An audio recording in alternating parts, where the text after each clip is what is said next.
were showered with radioactive ash and dust from the 2018 Woolsey fire. This is contrary to what state officials told us 3 years ago. The massive fire, you might recall, started at the contaminated Santa Susana Field Lab, a former nuclear and rocket test site that has been the subject of ongoing investigation by our I-team, called LA's Nuclear Secret. Now Joel Grover has obtained a new study that shows high levels of radioactive contamination settled onto homes miles from the burning field lab. In the weeks after the Woolsey fire, Jenny Knack was part of a team of volunteers that collected samples from homes up to 10 miles from where the fire started at the Santa Susana Field Lab. They collected dust from car filters, ash off windowsills, soil from backyards where kids played.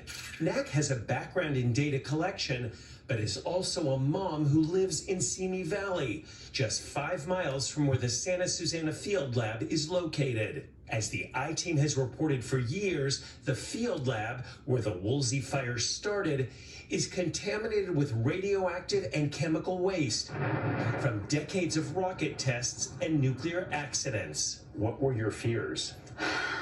The fears were that radioactive and chemical contamination were being carried by wind and smoke. Just days after the Woolsey fire started, the State Department of Toxic Substances Control, or DTSC, issued this statement saying, "We do not believe the fire has caused any releases of hazardous materials associated with contamination at the site." Did you believe DTSC when they said, "Don't worry about the ash from the fire"? No, I wanted to, but no. A team of world-renowned scientists wanted to find out for sure.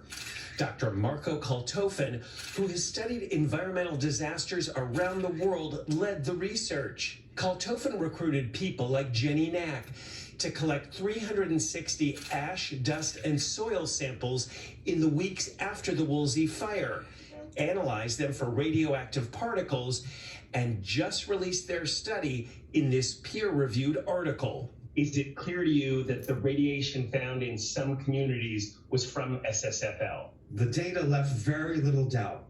Radioactive contamination from SSFL was spread into some of the outlying communities during the fire.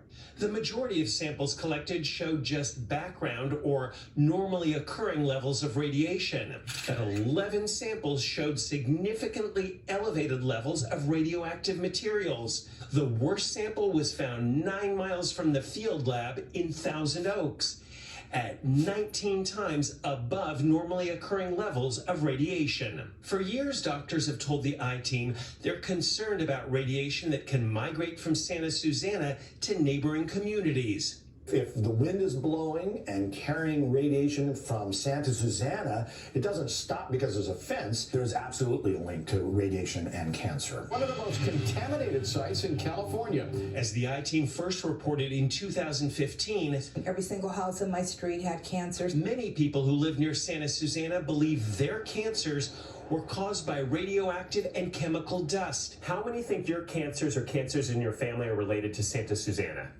I do.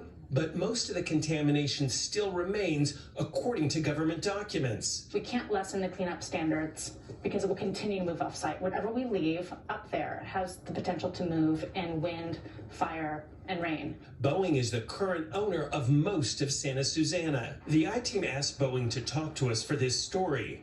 Instead, the company sent us a statement saying, "Cleanup at Santa Susana will continue to follow California law. The transformation of Boeing's land at Santa Susana from a field lab to open space is well underway."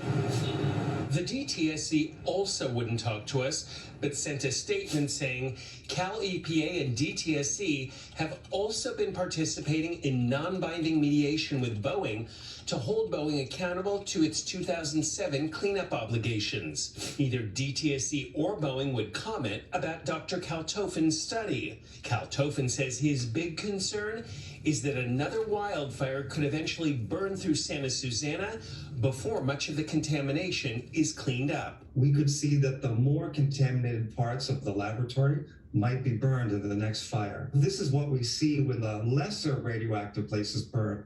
I don't want to be there if the more radioactive places go up. For the I-Team, I'm Joel Grover.